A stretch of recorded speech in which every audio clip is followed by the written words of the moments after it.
Oh, okay. Um, so, you know, I think, you know, the main goal here with you folks is to just give you more of the lay of the land in terms of our undergraduate programs. Hopefully address any questions any pressing questions that you all may have. Please don't be shy. Now's your opportunity to speak up and help us help you. None of us bite. We're all very friendly. And, you know, just again, as I said in my earlier welcoming remarks, we're really committed to giving you guys the best academic experience possible. And, you know, that's an experience that is really, we hope, going to broaden your horizons in terms of how you view the world. And it's also going to prepare you for the next phase of your life when you eventually leave Northeastern and go out and figure out how you want to earn a living. And we actually have been quite thoughtful about how our program will do that for you. You know, with really thinking about issues with respect to analytical skills, quantitative skills, critical thinking skills, creating an environment that encourages you guys to think in a cross-cutting and as well as convergent way. How do you think about science? How do you think about social justice? How do you think about equity and income? You know, how do you integrate all these things that really ultimately fit into making us human, all these different dimensions, to produce a much better world, a much richer world going forward. So it's not going to be just about being the person that's the best at measuring isotopes. It's not going to be the person that's the best about running an analysis of variance. It's not going to be the person that's the best about identifying different species of algae. It's going to be about people that can, you know, blend their intellect, their passion, their hearts, their thoughtfulness, and their consideration of others. That really is going to make you guys the people that have a positive impact on society. So, you know, I'm not trying to sound all hokey in any way, but really that's, you know, we're a small community. We really value intellect as much as collegiality, and we're hoping that you guys are a big part of that. So welcome. Awesome. Thanks, Jeff. So just a roadmap for today, and then I'm going to largely be quiet and just introduce other folks. So we're going to do a round of introductions. I'm going to talk a little bit about the people who are here to support you, including the people that you're about to hear from. So in addition to Jeff and I, we have, there are faculty advisors for each of our majors, and you're going to hear from them shortly. In addition to the faculty advisors, you have probably already been in contact with Nicole, who's your academic advisor for all of our MES majors. She's the person who can help with the nuts and bolts of getting you into, you know, getting you set up for the classes that you want to take. The faculty, the heads of each of the majors that you're going to hear from shortly are the ones who have a lot of specialty knowledge in that specific major, what courses might be able to be substituted for other courses, you know, those kinds of questions. And then in the coming weeks, all of you will be assigned what we're referring to as a faculty liaison. And this faculty liaison will just be other members of the department. It's yet another point of contact for you. So if you have questions, for example, about, you know, co-op options or career possibilities or things like that, that's a person that you can bounce those ideas around with. If you want to know about a certain class and whether it might make sense for your career goals, that person, you could have that conversation, and then they could consult with the faculty advisors if needed. So so that's sort of on the faculty side, the support that you have. And then I also mentioned Nicole, who's your academic advisor, and you're going to hear from Emily, who's your co-op advisor. And Emily's job is to help connect you with the co-op opportunities that are really going to expand your horizons and situate you the way that you want to be situated for your future career. So we're going to hear from the major advisors, and then Emily's going to talk to you, and then we're going to give you a chance to chat with some other undergrads, hear about some of the undergrad groups that we have going on, ways that you can connect with other undergrads, And then a little bit about a peer mentoring program that some of our undergrads are getting going. So with that, I will turn it over to Tara Duffy, who is the faculty member who heads up our marine biology and 3Cs program. Hi, everyone. Welcome. So I am Tara Duffy. I am, you can see my email address is there. I'm the faculty advisor for marine biology. So what that means is reach out to me if you have any questions about courses. I work very, all of the faculty advisors, I should say, work very closely with Nicole to help you schedule courses and get you guys on the correct path. I am also the faculty head of the 3Cs program. And so if you don't know about our 3Cs program, it's a great experiential learning opportunity where students spend a semester taking graduate level coursework at the Marine Science Center, basically out in the field a lot. It's a very experiential based program. And then they split the second semester right now between the Smithsonian Tropical Research Institute in Panama and the Friday Harbor Labs in Washington State. And so it's a great program, and we're really excited to add to that program into the creation of a +1. So that basically that means with an additional year of coursework and research, you can get a master's out of that. So if you're interested in learning more about the 3Cs program, which you can complete solely as an undergraduate, or you can participate in the +1 program, don't hesitate to reach out to me. I will also just take a moment to plug the Dialogues of Civilization. We have a couple of Dialogues of Civilizations within our department that, you know, obviously these programs that run in the summer currently are going to be run next summer, but we're not sure how they're going to be run because of COVID. But there are things to start thinking about now because they give you a really great opportunity to learn and basically learn science in different countries. And so learning something about the culture at the same time. So with that, welcome everybody, and I'm happy to answer any questions that you guys might have. I would just say that, you know, if you do have questions, feel free to type them into the chat box, and one of us will do our best to answer those. If they're specific to some of the specific majors, then maybe the major heads can jump on and answer or respond in the chat. Okay, let's see. Mal, do you want to tackle environmental and sustainability science?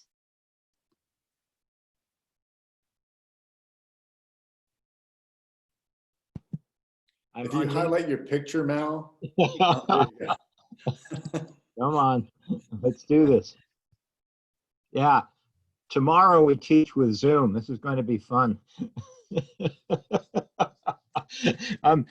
I'll speak from a small postage stamp variety of Mal. I'm an advisor. I'm a geologist sitting in my office on the main campus. Normally, that would mean you could just drop by as you were cycling around if you wanted to. This fall, Northeastern is asking all faculty to hold office hour conversations with students in this format, with Zoom or Teams, one way or the other, so we can do some remote stuff. But welcome to Northeastern. I've been here since 1980. The students, I've always enjoyed working with Northeastern students. People are rather different these days than they were in 1980, but everyone is here to learn things that they don't understand as well as they would like to yet. That's never changed on that sort of thing.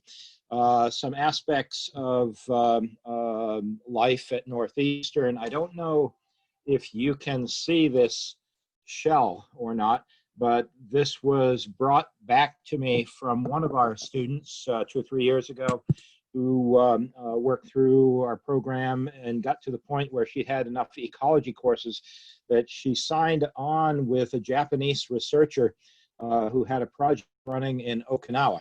And she spent 6 months in Okinawa. That's really hardship duty. I just felt so badly for her. But I got a really nice seashell that she was in an early honors that I ended up teaching way back when, and that sort of thing. So it's not to say that everyone will end up doing co-op in a place like Okinawa. But when I was an undergraduate, a guy named Pat Hurley at MIT, who I talked to, thinking about where I would go to college, said, you know, you could become a lab person, but in geology, you can do lab work, but you can also arrange your life to go to places that are really interesting. In my case, Iceland or California, Sierra Nevada, work around New England, and that sort of thing. So a lot of the opportunities are open to you and your own spin on how things should run. So I'm pretty good on email. If you send me a phone message, I have no shame where the telephone is concerned. I can watch that red flash for days and not do anything about it and feel bad. But I'm very happy to be a resource as makes sense. Great, thank you so much, Mel. Sorry, my dog is barking in the background. She's a puppy, and yeah, that's what happens. Becky, do you want to tackle ecology and evolutionary biology? Sure. Can everyone hear me? Good. So hello, everyone. I am Becky. I want to be one of the first people here also to welcome you and congratulate you on becoming our newest cohort of students in our department.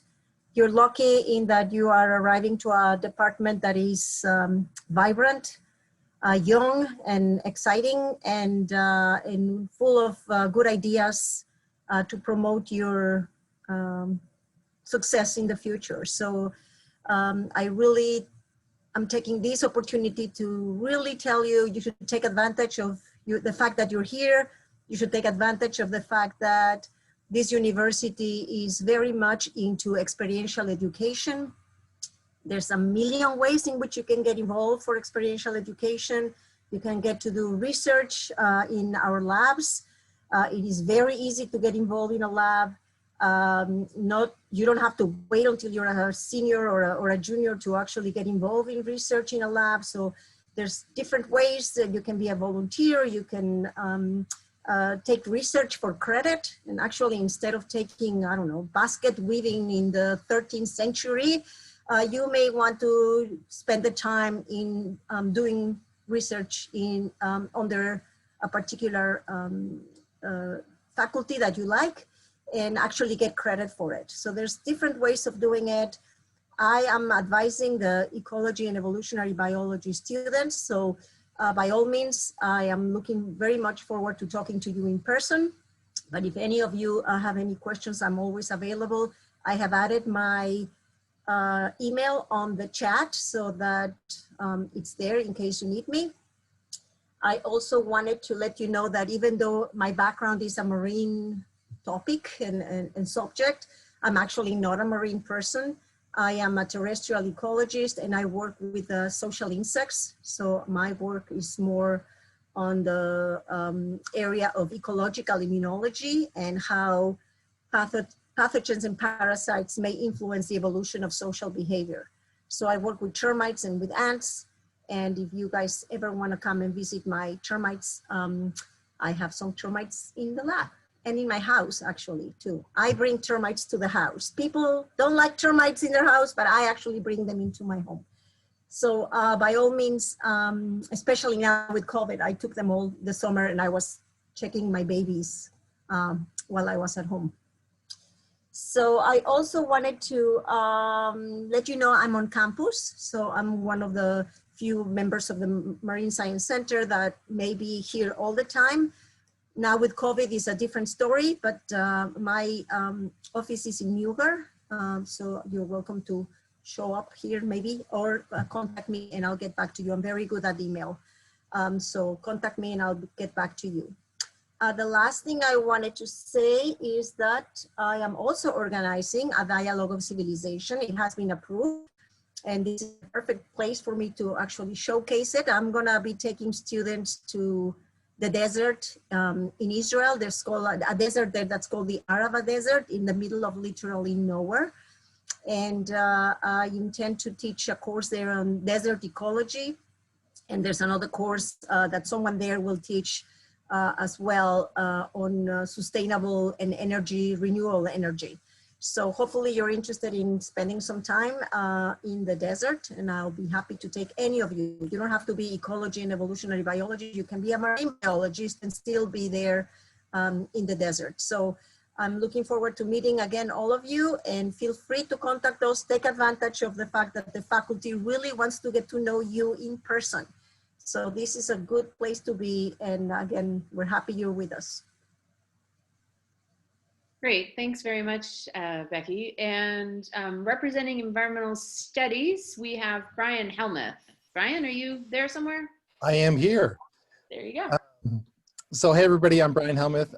I was the environmental studies undergrad advisor. Is transitioning now to Ben Dipbrenner and Stephen Cyphers. But that said, I'm available to all you guys. I think most has already been said about the mechanics.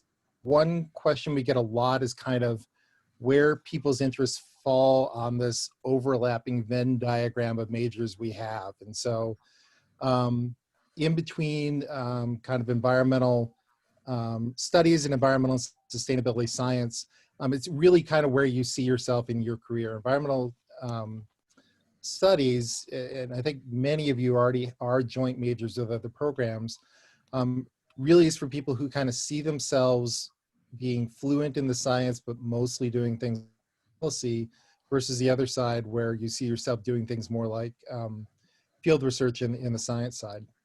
But there's a continuum all the way through that, and we can work with you to kind of tailor that individually. Just as background, I'm a marine scientist by training, but I also have an appointment in the School of Public Policy. So about half of what we do in my group is science communication. So the thing behind me you're seeing is an underwater virtual reality environment we created of a habitat that Jeff and I and Mark Patterson and others in the department have lived in. We're working with the Cousteau Society right now to try to build the world's largest underwater habitat to live in the bottom of the ocean. I teach for the 3Cs program every once in a while in Panama, and I also run a dialogue. Part of what we do in my lab is what we kind of think of as science diplomacy. So I work a lot in the Middle East and in Asia. In the Middle East, I work in Israel and Iraq. And the dialogue we run is focused in Hong Kong and Malaysia, where it's an unusual program where we have half our students from Northeastern and half from University of Hong Kong. And we half the time, or a third of the time in Malaysia, a third of the time in Hong Kong, and a third of the time actually back here in the US, where the whole group travels together looking at challenges brought on by climate change and urbanization in those regions, and then solutions. And we've run it once, and Jarila is a survivor of that. I think you'll hear from her in a minute. She can tell you about her experiences, and then we'll hopefully offer that again sometime in the future. But I look forward to getting to know each of you guys more as we move forward here. Great, thanks very much, Brian. So this is just to give you all the ability to put a face with a name, and to just let you know from the very beginning that you have a really active support network of people here who want to facilitate your success in our program. And any one of us can help you get the resources that you need to facilitate your success. So definitely do not be shy in reaching out to us. I think next on the agenda, we are going to have Emily talk about co-op. Is that right? Yes, I think so. I'm going to share my screen.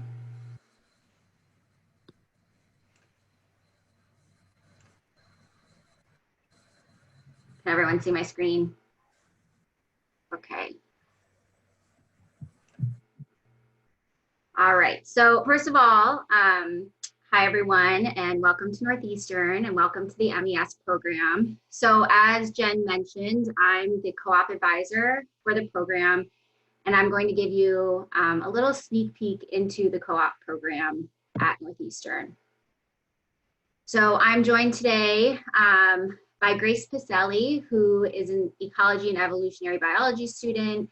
She completed her first co-op this past spring at the New England Aquarium. And Lily Hoffert, who completed 2 co-ops at Para La Tierra and the Cambridge Water Department. And both of them will be sharing their co-op experiences in just a little bit. So first off, so Northeastern's co-op program is just one way for students to fulfill the NUPath experiential learning education requirement for graduation.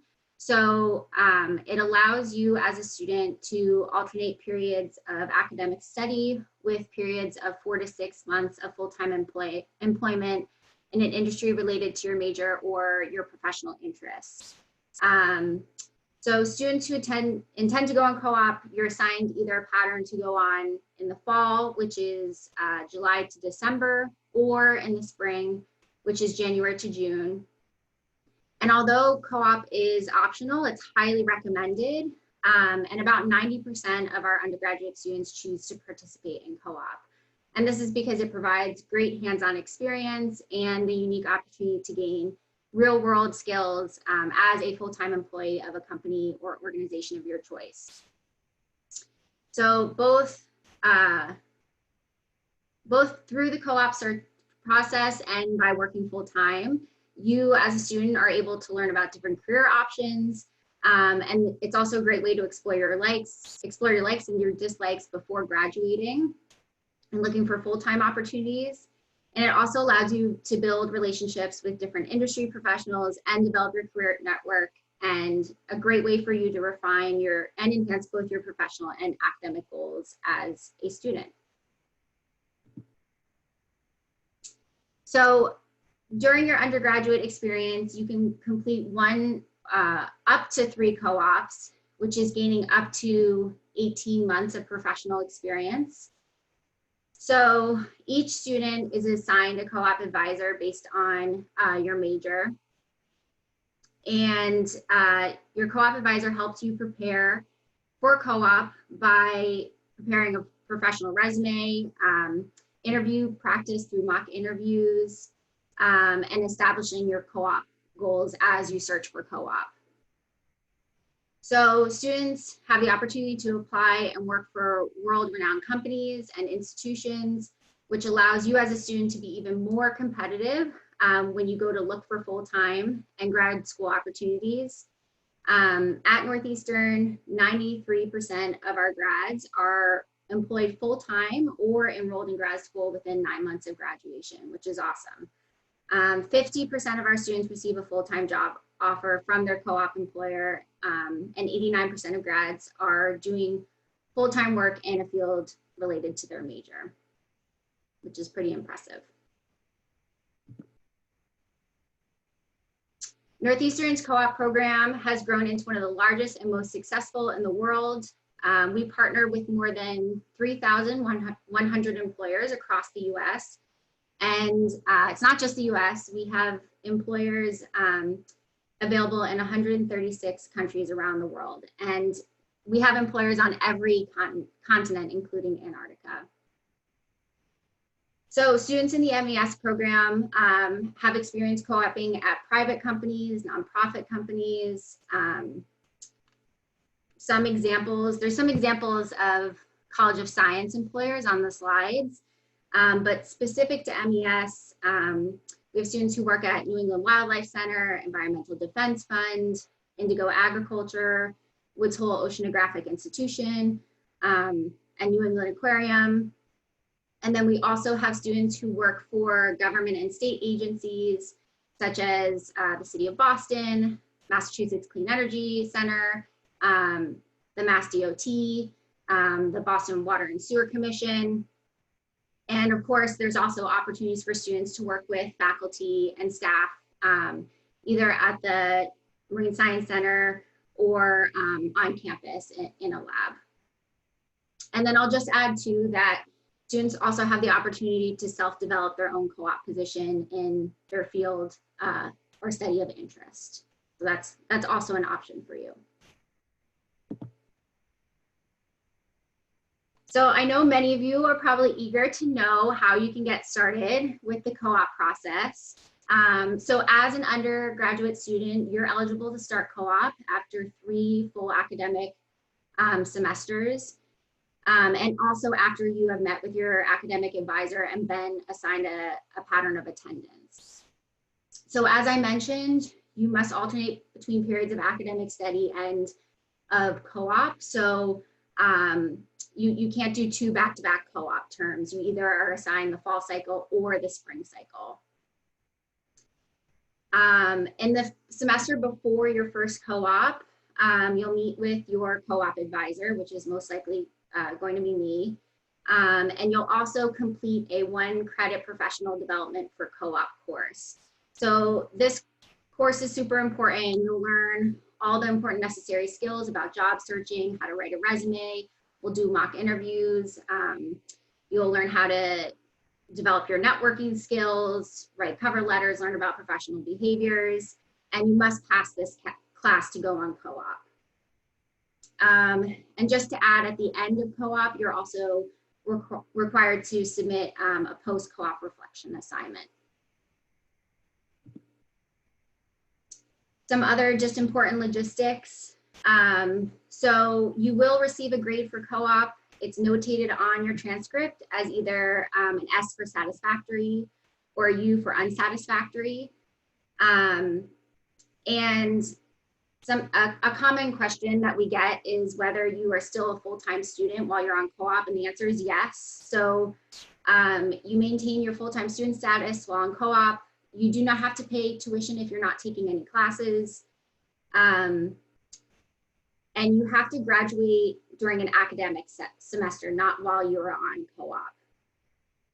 But because you still have your full-time student status, you can still use any of the on-campus resources, and such as dining or the library or the gym, and you may live in on-campus housing as well.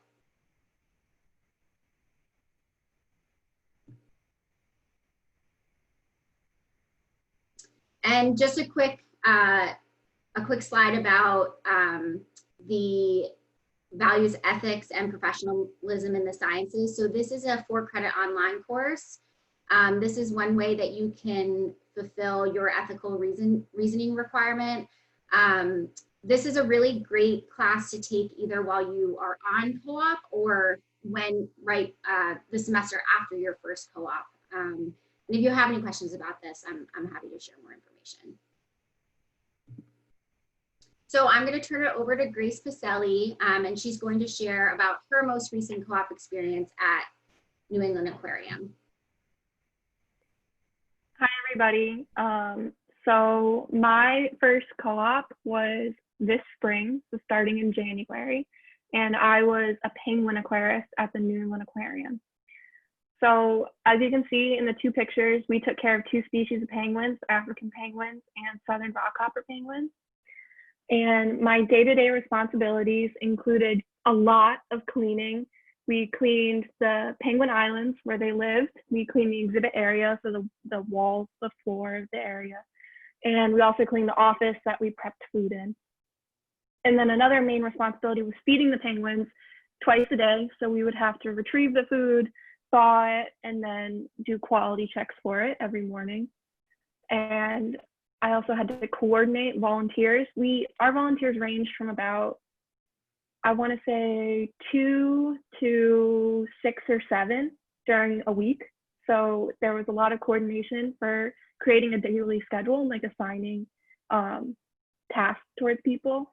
And then my last responsibility was conducting a penguin talk. So I studied a lot. In the beginning of my co-op, it took about 2 months. I had to know all of the penguins' names. There's over 70 of them, so it took a little bit of time. And you also have to know basic facts and write up a talk. So you can do talks. One time I did it every day during the work week, 5 days a week, and you can also rotate with others. But that was really fun, and I really enjoyed it a lot. So these are the main takeaways from what I learned. And in the picture, that's not me, that's another coworker. She's feeding the rockhopper penguins, probably their afternoon feed. And you can see in the picture, there's a little bit of like a white board in the picture, and that's how we tally to see how much food they get. And that's how we like keep track of their health during, like if they're molting or if they're about to lay an egg or something like that. So my main takeaways was I got really good at communication because there was a lot of people to coordinate. So I had to learn how to lead groups of people. And I also had to learn a lot of time management because everything is on a schedule. Like a lot of things revolve around feed times or talk times. So you have to fit in all your tasks during that time. Also teamwork, again, working with my coworkers, working with my supervisors and the volunteers. A lot of initiative was required because you weren't always told what to do. And also it was kind of, I don't want to say looked down upon, but it was definitely encouraged to always be working and always be finding a new task to do because there always is a task to do. It's a very big exhibit. And then finally, I really gained an appreciation for hard work because this job is an extremely manual labor job. Like I would come home exhausted, my hands would be destroyed from disinfectant and rocks and cleaning and every time. It took about 2 months for my hands to recover. But I really gained an appreciation for the work that zookeepers and aquarists do because it is a lot of hands-on work and somebody has to do it. And I was an essential worker. You don't really think about that, but I was an essential worker. So I was working during the pandemic when everybody shut down. So I definitely, in retrospection, I really appreciate the opportunity to be able to meet all those people and get a feel for all that manual labor. Thank you, Grace. Hi, my name is Lily, and I am the second presenter about my co-ops. And so I'm going to be a fourth year, so I have completed 2 co-ops so far. And the first one that I did was here in Boston, well, here in Cambridge at the Cambridge Water Department. So going into Northeastern, I didn't pick the school because of the co-op program at all. I just thought it was like a cool bonus. But it really helped me figure out what I wanted to do. So for the first co-op, I was a lab technician at Cambridge. And can you click the next slide? Thank you. So this is just an overview of the water department. So the building you see is the treatment plant. And so my job was to take samples at different parts of the plant and run them in the lab and make sure that we didn't have any contaminants in the water. Can you click to the next slide? Thank you. So here's a couple pictures of what I did. I drove around in the city. This is a picture of a call we got from a fire station where they had water that was running an interesting color, as you can see. And it was actually just from copper in the pipes. So nothing to be worried about. They were doing construction next door, which caused the pipes to turn a orangey color. But then most of the rest of my jobs were just like checking to see if there's bacterial contaminants and logging data into a lot of different spreadsheets. So this co-op, I learned to manage my time really well, but I determined that lab work, like in a lab inside, wasn't what I wanted to do. I really like, really changing schedule. I really like interacting with people, and sometimes I would go a whole day with only talking to 1 or 2 other people, and I figured that just wasn't quite the best fit for me. Can you click to the next slide, please? Thank you. So then for my last co-op that I did, I decided to try something international. So I worked with a research group called Para la Tierra, and they're based in Paraguay. Next slide.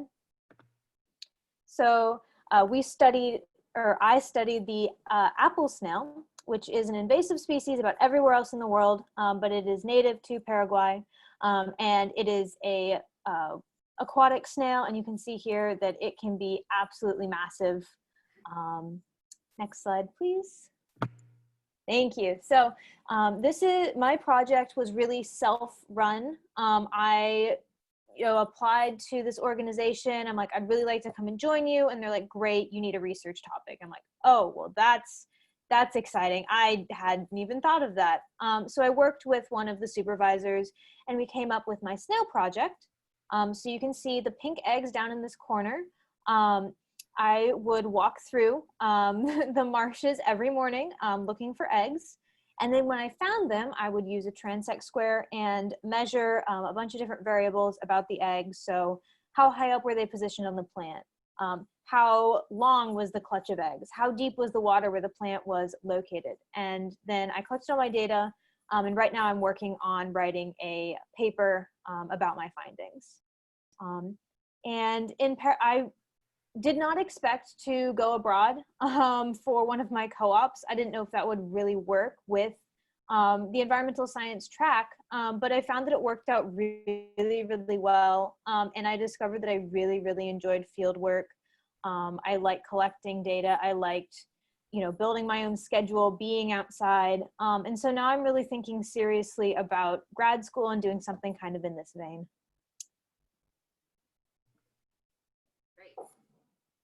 Thank you, Grace and Lily. So we're going to stick around for the Q&A at the end. But of course, if you have any questions, you can reach out to me. That's my email. And I look forward to getting to know all of you. Thank you so much, Emily. There were a couple questions in the chat that were co-op specific that I didn't dare answer because I would probably get them wrong. All right, I'll take a look and I can answer in the chat. Thank you so much. Okay, so next up we have unnamed people who are going to talk, I guess, about our student groups. Emily. I can go ahead and start if you want. I'm Hannah. I'm the Vice President of Administration for the Northeastern Marine Biology Club. And so I just wanted to come on here and introduce myself and introduce the club. So the club is a club both for MES students and for people who are just interested in marine bio and the ocean. And so we do a lot of fun stuff, but also a lot of semi-academic related things that help marine bio and environmental science majors kind of find their path at Northeastern and beyond. So some of the fun stuff that we do is movie screenings. We always do a nature documentary screening basically every semester. And we'll do academic things like co-op panels where people can talk about their previous co-op experiences and you can get an idea of what the possibilities might be for you. We'll usually have speakers as well. So one speaker we had in the past was the supervisor of the giant ocean tank, Mike O'Neill at the New England Aquarium. So he came and talked to us about how the behind the scenes of the GOT works and all of that. So we're hoping to have a pretty similar set of activities this coming semester, even though everything we have will be all virtual and on Zoom. So we're hoping to do somehow a virtual movie screening that works for everybody. We're definitely going to do a virtual co-op panel, so to help everybody get an idea of what they might want to do. And we usually also have a info session about 3Cs, which you've probably heard of already, but Andrea, program manager for that, will come and talk to us about all the logistics and help people learn more about that and see whether that's a good fit for them as well. And so the club is just generally a good place to meet other MES students and people who love the ocean. And I would say it's a pretty good mix of academic related things and just fun with other ocean science people. So if you are interested in joining the club, you can reach out to us by email. It's numarinebio@gmail.com. And then we also have an Instagram, which you can always contact us through as well if you wanted to follow it. It's also numarinebio. So if anybody has any questions, I'll stick around for the Q&A as well too, if anybody has any club specific stuff, but yeah. All right, thanks so much, Hannah. I wasn't sure who was gonna make it to the meeting today, so that's great. And it looks like Yanni's here for the Terra Society. Yes. Hi, everyone. I'm Yanni. I'm the president of the Terra Society this semester. We're one of the environmental clubs on campus.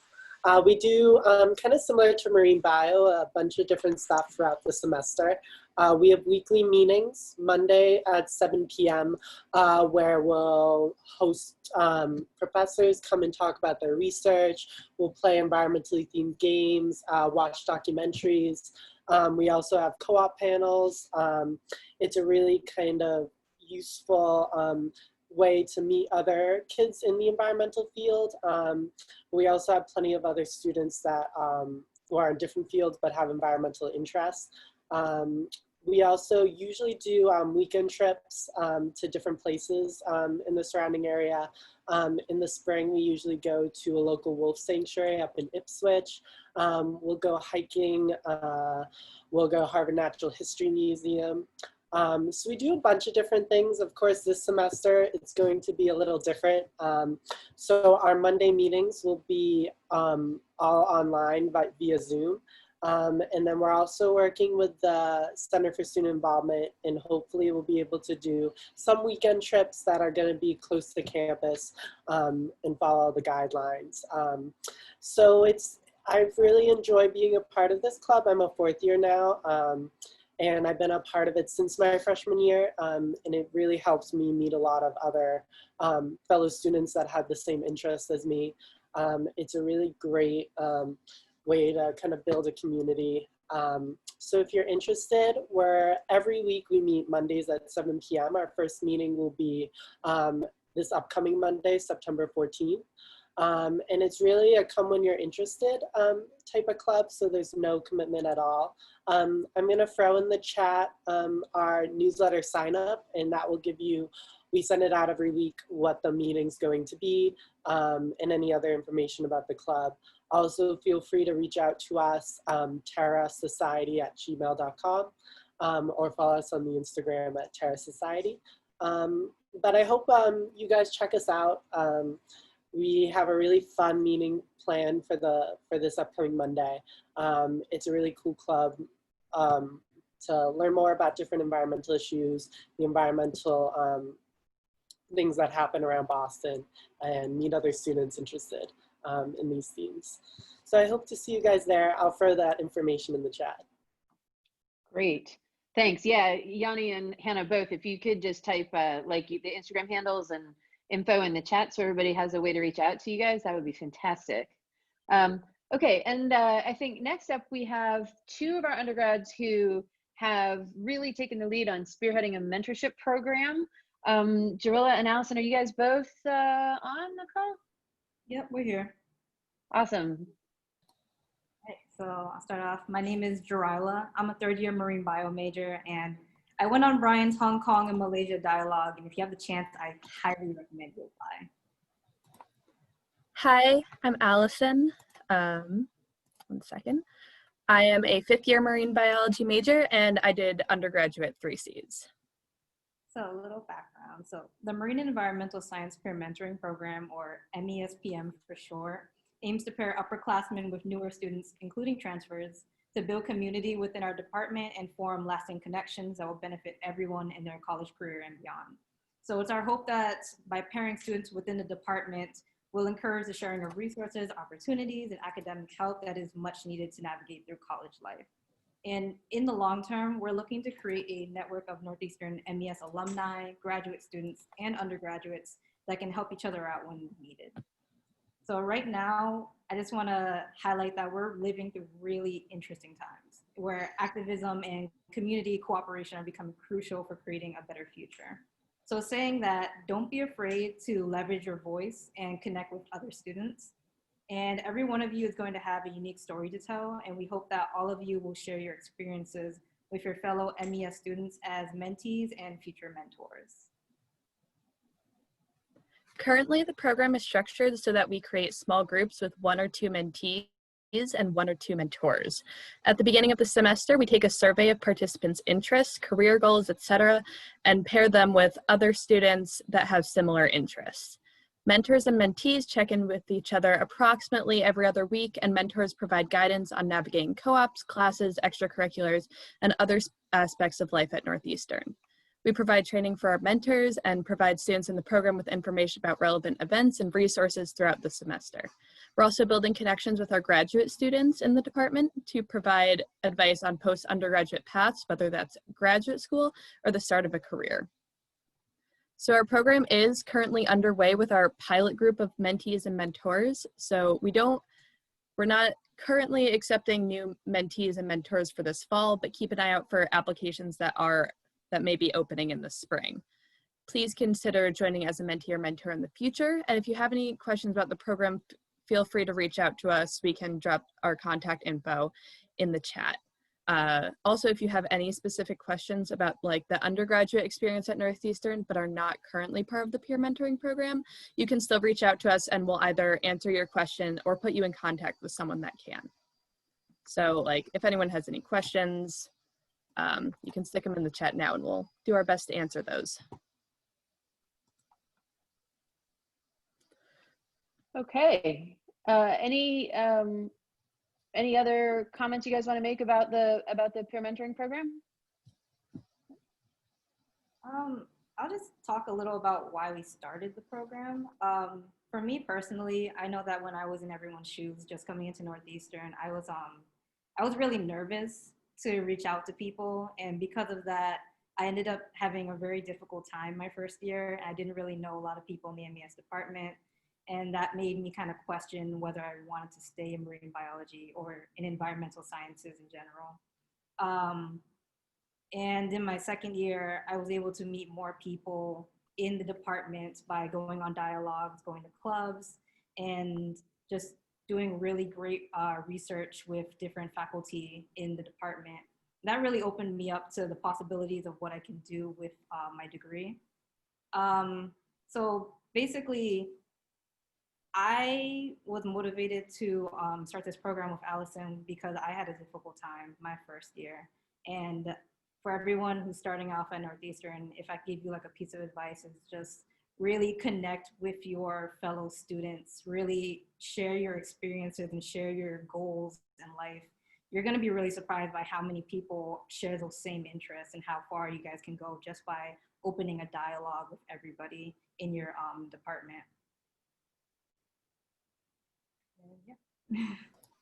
Awesome. I'll say that I had a similar experience, and there's been so much amazing changes in the department recently, especially in terms of advising, but it wasn't quite as great 5 years ago when I started. And I didn't actually know many people in my major until starting 3Cs. So similar experience to Jarila, and also, yeah, just like trying to get everyone together to figure out like where you're going after graduation. It can be really helpful to talk to other students. Great, thanks so much, you guys. Let's see, I guess we still have 10 minutes or so for questions and answers. Does anybody, you wanna raise your hand or unmute and ask questions? You've got a team of people here who have great undergrad and probably not so great undergrad experiences under their belt who can offer advice. You've got some faculty here who are more than happy to try and answer any questions that you have. And don't be shy, because if you have a question, I'm sure there are probably 5 other people who have the same question who are also being shy and not answering. Right.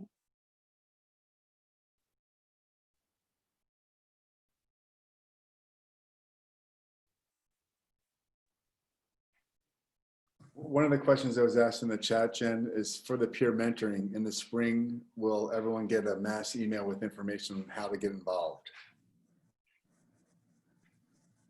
Oh, Allison just answered. Thanks, Allison. So I had a question about the 3Cs program right now. So I know that that's kind of a long way off because I'm just a first-year student, but I was starting to think about the program possibly as like a +1 kind of experience. So what should I be thinking about in the next couple of years to kind of prepare for that, assuming that I still want to do that a couple of years down the road? Hi, Nicole. Thanks for asking that question. Yeah, so the +1 program is relatively new, although 3Cs is in its now 36th year, so it's a long-standing program. We have 3 requirements for courses that every student needs to take regardless of what major they're in. So the idea is that the 3Cs program is open to all MES majors, but you need to be able to take marine biology with lab, ecology with lab, and biostatistics with lab. And so those are the prerequisites for the program. If you're interested in the +1, what we can do is between meeting with me, meeting with Nicole Bursey, sort of sketch out your 4 to 5 year plan, whatever that is, depending on how many co-ops you want to do, and then plan for when is sort of the best entry into the +1 program. And that's what we do for anyone who's interested in 3Cs. So meeting with me, shooting me an email, and then also talking with Nicole, including 3Cs in your plan, including the +1 option in your plan, is the best way to sort of lay everything out so you have a very clear path ahead. Thank you. So is 3Cs a replacement for a co-op? 3Cs is considered an experiential learning opportunity. I will let Emily step in and answer that officially. But it's my understanding that because you're going abroad, because it's experiential, that it can replace the co-op requirement.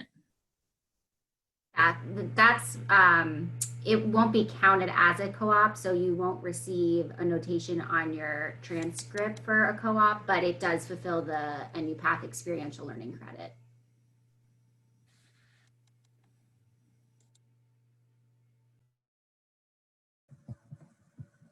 There's a question about how long are the dialogues usually, and I can talk a little bit about that since I'm organizing one now. It depends, but when COVID was not around and there were no issues related to that, most of the programs, and again, Tara or Brian can actually chime in, the programs run for what's called either summer 1 or summer 2. So that is usually around 4 weeks to 5 weeks of the experience itself. Some of the co-ops, some of the dialogues actually go to only one country. Some dialogues go to multiple countries or multiple cities within the country. So it depends on the dialogue itself, but usually you can assume that's going to be 4 weeks, 4 to 5 weeks in length. Becky, somebody else wanted to know how early you can take a dialogue. Maybe Mal knows that. I am not really sure that I know how to answer that. I would imagine that you can start to take it as long as there's no prerequisite for the dialogue courses. I would imagine that you can start on your first summer, but Mal, do you know that? Mal had to step off, but I can answer that. Yeah, you can start your freshman year. So your first summer here, you can take dialogues. And for anyone who is in the honors program, I believe, offers to pay some of the fees associated with the dialogue. And while I'm here, I'll plug a dialogue for 2022. I co-teach a dialogue in Romania and Greece. In Romania, students take applied conservation biology, where we are learning about the building of the largest national park in Europe, which is in the Carpathian Mountains. And then we go to Greece and we learn about food sustainability in the Mediterranean. And that course is taught by Paul Greenberg, who is a New York Times bestselling author. So we have a good time and we eat a lot of good food.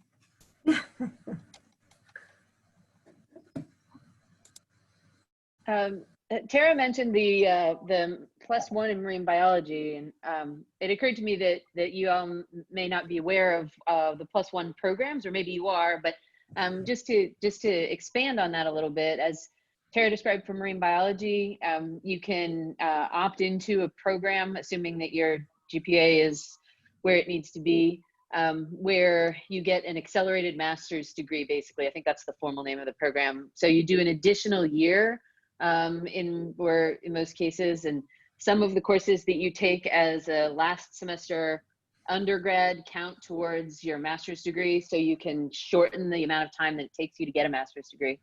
And we have that program for marine biology. We also have, some of you maybe met some of these students in the breakout room. We have a professional master's degree program in environmental science and policy, and we have a +1 program for that. So if you are an environmental and sustainability science major, you can potentially transition into a +1 into the environmental and get a master's degree in environmental science and policy in 5 years through that program. We've had students who have decided that they want to do a +1 program in landscape architecture, for example. And so there are +1s. There are ways to transition to doing +1 programs in other areas as well. So just So just keep that in mind if you're thinking about wanting to parlay your undergrad degree into a master's degree. These are relatively new programs. Some of the kinks are still getting worked out, but they're certainly something that the College of Science is very enthusiastic about.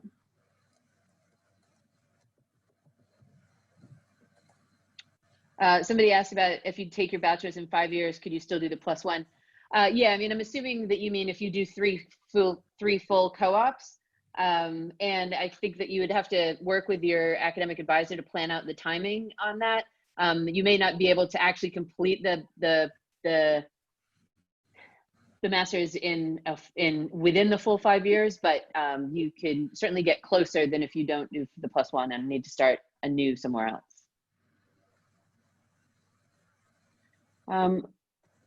Any other questions? And if not, I'll pass this to Jeff to say some goodbyes, and we will let you get back on your way. Great, thanks, Jen. Thank you, everyone. I hope this was helpful to you. Obviously, I think it's a lot to absorb in a short amount of time, and some of you will overcome your shyness or reluctance to ask questions in a virtual form with 50 other people around, and that's fine, no worries. Please take advantage of the faculty resources that you have at your disposal. We're here to help you, and as good as we are at things like science and teaching, we're not good mind readers. So we need to know from you if there's something that you need from us. So please don't hesitate to reach out. Stay safe. Please adhere to all the guidelines, because I think the more that all of us do that as a community, the sooner things will get back to normal. I would really love to not hear about any MES students getting booted from NU. So, you know, the policies that we have in place as a university are meant to protect all of you and to help get you back to as normal an academic experience as possible. If any questions come up on the COVID front, or if you feel like you're not getting the information that you need, remember that it's not just the Department of Marine Environmental Sciences that's here for you, but it's also the College of Science. And of course, if you have concerns that are related to COVID and whatever solutions we're implementing to deal with COVID, feel free to email me and I can find out from the right people in the college how to best address your concern. So thank you, everyone. Hang in there, and we'll see you all in person soon. Thank you. Thanks, everyone. Thank you. Thank you. Thank you. Thank you. Thank you. Thank you. Bye-bye. Thank you. Hasta luego. Adios, adios, everyone. Adios. Vaya con Dios. Vayan con Dios. Be safe.